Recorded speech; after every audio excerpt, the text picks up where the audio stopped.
So in terms of our overall progress with this mod pack so far, I believe we are sitting around here with the industrial foregoing mod, and we'll soon be able to move on to the mechanism mod. We still do have a few other mods that we still need to look into, but I will need to do a bit more research into them first before we do so. Apart from refined storage, which is what we're going to look into today, because the refined storage mod has been something that I've been looking into recently, and I actually think that this might be one of my new favourite mods. In order for us to start the mod, we will need to make our first machine casing, which will require some iron ingots, a machine frame, and some plastic. With plastic being unlocked from the industrial foregoing mod, but before we get to it, we do have a few steps that we need to complete. We have already finished the petty machine frame quest, and in fact, we are rewarded with 2 other petty machine frames from it. So we will move on next then to the fluid extractor, which if we place one of these in front of a log, it will start to break that log down and generate some latex from it. And it's then with the latex that we can then process it into our plastic. The fluid extractor has a fairly simple recipe to make it, so there's one of them for us. And if we just simply place down a log and then put this fluid extractor facing into it, we can see on the top that it's already starting to slowly break the log, and we are very slowly starting to fill up the tank with our latex. For completing the fluid extractor task, we are rewarded with yet another fluid extractor, so that has just doubled our latex production, and it won't be before long until we fill up this basic fluid tank with lots of lovely latex. And in fact, there is our very first bucket of it. And very generously, we are rewarded with yet another bucket of it just for completing the task. So now we move on to make the latex processing unit, which is again pretty simple to make, so there's one of those for us. And this unit will require some power, so let's connect it up to our network. Perfect. If I now input some water alongside some latex into the unit, it should now start processing it into some tiny dry rubber balls. And if we fill up a crafting grid of the dry rubber balls, then we can make ourselves up some dry rubber. And if we smelt down that dry rubber, we can then produce ourselves some plastic. So we've got a little bit of a wait ahead of us here, just awaiting in some more latex. But it's not before long until we get ourselves 4 pieces of dry rubber, so we will start to smelt those down into our plastic, and that's 4 pieces of plastic that we have at the moment. We will require 16 of them in order to complete the task here, but with the 4 that we do have, it's enough to make ourselves a dissolution chamber, as well as our very first machine casing.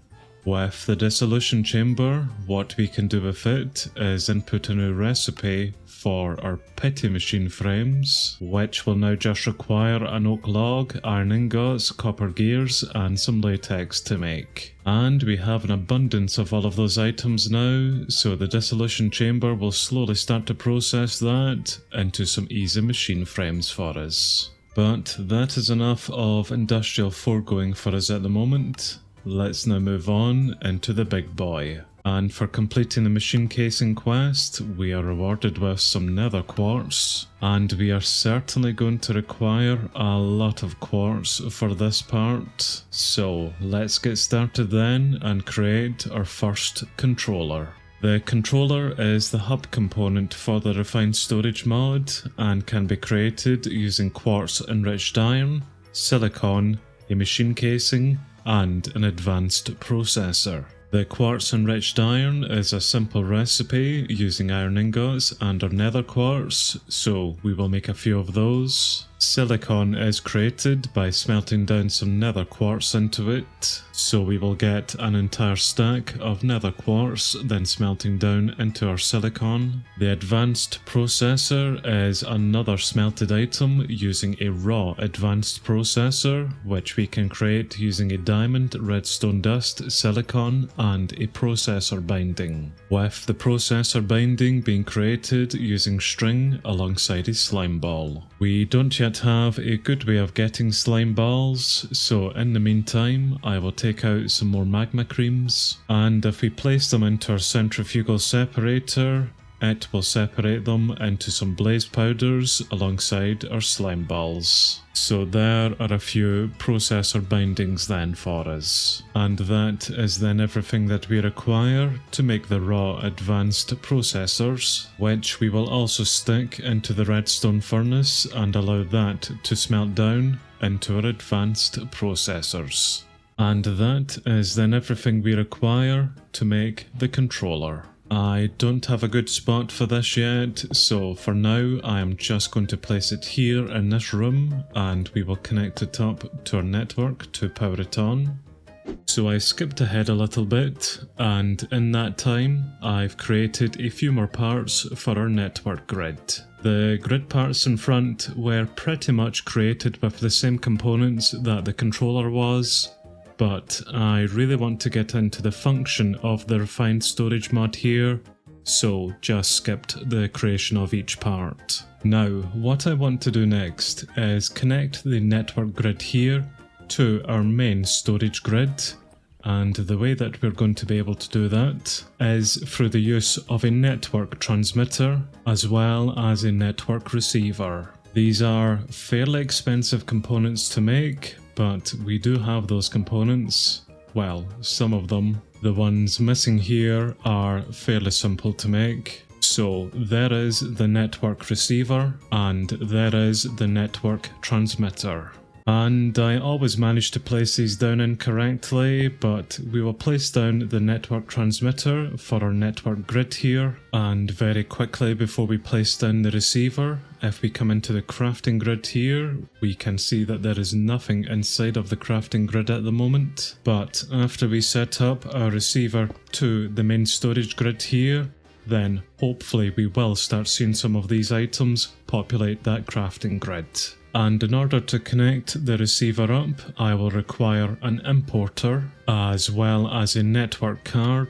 And I believe if we place the importer onto the drawer controller and then get that hooked up to our transmitter, if we then configure the network receiver to our network card, which should have worked because it is now linked to the card, and if I bring our network card back to our network transmitter and place it in, I think that is all then set up, and we are starting to get some of those items out, which is grand, but I should have used external storage, not an importer. That is simple enough to fix, so that's an external storage onto it, which I will give a priority here.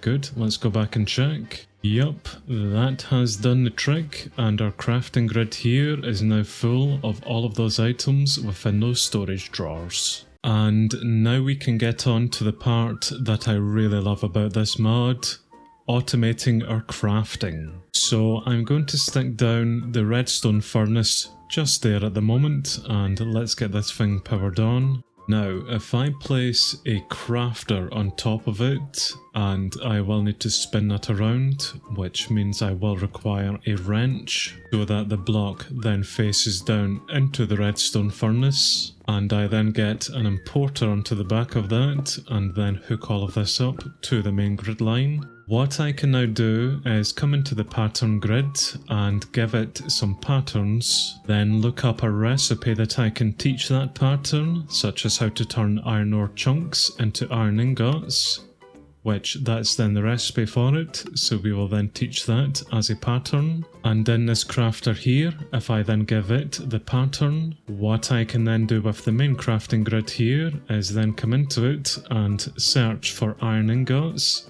And we see that the iron ingot recipe here simply says craft. Well, I can now click on that and I can specify how many of that item I want it to craft for me. So we will go with 64, and that should have gone through the crafter and into the furnace. So we have now automated crafting a few iron ingots for us. And that is very much just a basic step for this.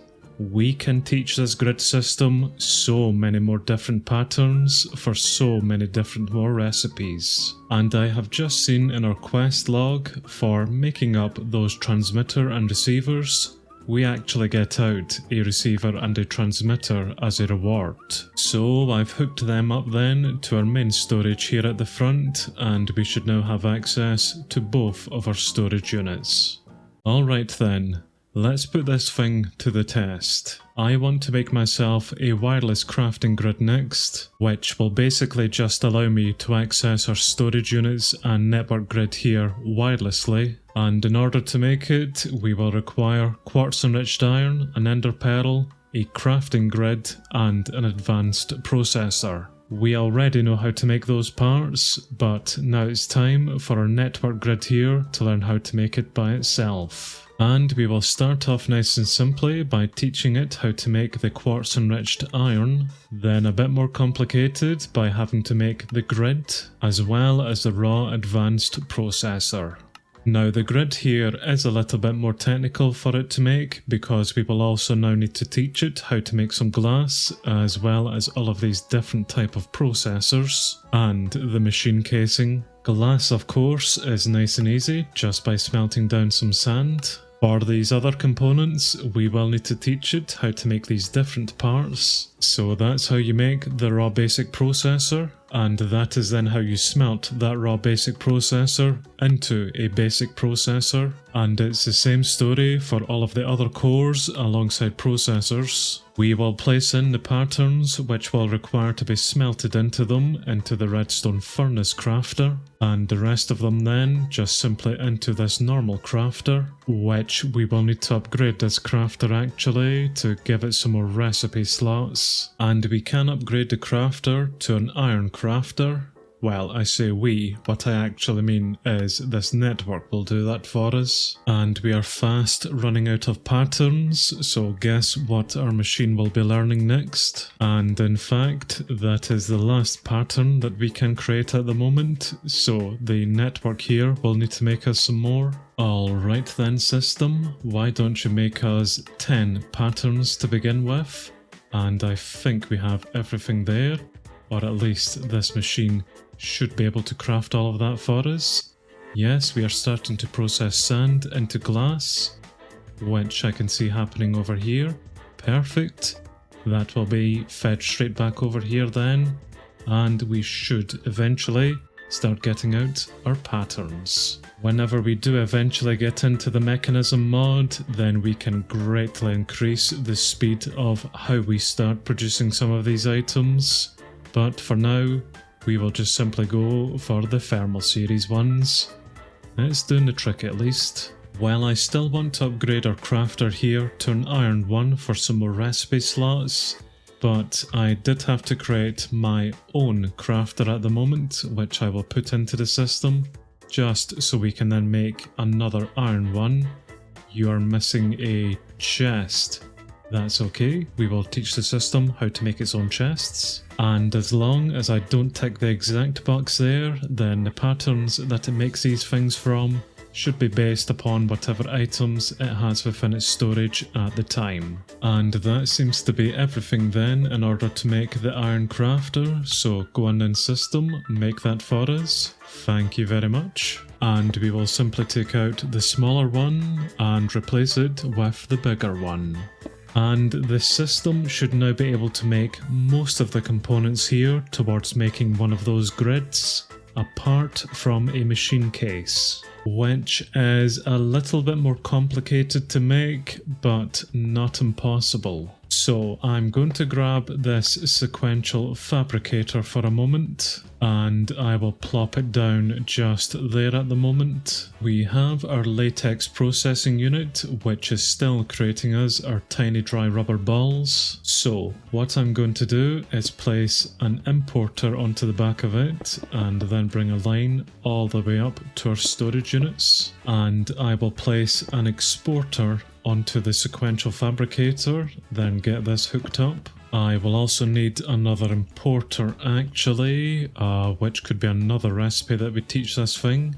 In fact, if I press Control and then click that at the moment, we will then make up the parts that I require in order to then make an importer. And the system has already kicked into action and is making those parts up for me as we speak. Perfect. Now what I can do within the sequential fabricator is teach it how to make those dry rubbers, then simply make a pattern on how to turn those dry rubbers into plastic for us, which we will then input into the redstone furnace crafter, and that will then be the plastic alongside iron ingots for the machine casing then taken care of.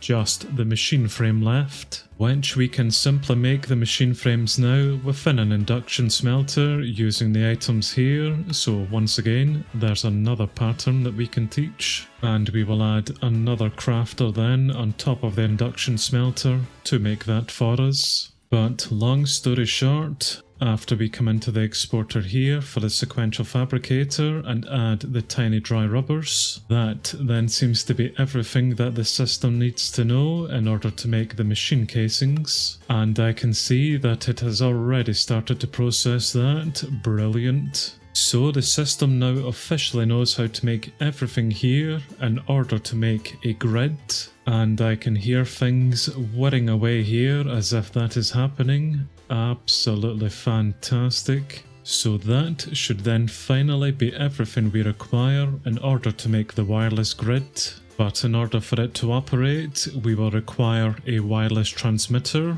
which is the same recipe as the controller. So we'll basically then just get the system making us all of the parts for it. And for the moment, we will just simply stick that to the side of our network grid. And after I quickly charge up our wireless controller, then we should be able to access our network grid and storage wirelessly.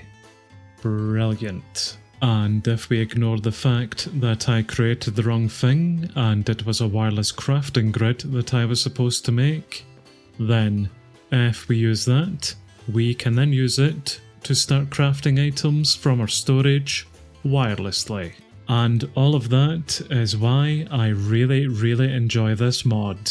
Anything that can make my life easier and lazier, I am definitely all for. But now that we do have some upgraded storage here, as well as the ability to auto-craft items, I think it's about time that we go around our entire factory and do an overall redesign. Well, I certainly have my work cut out for me for the next little while, so I'll see you guys in the next one.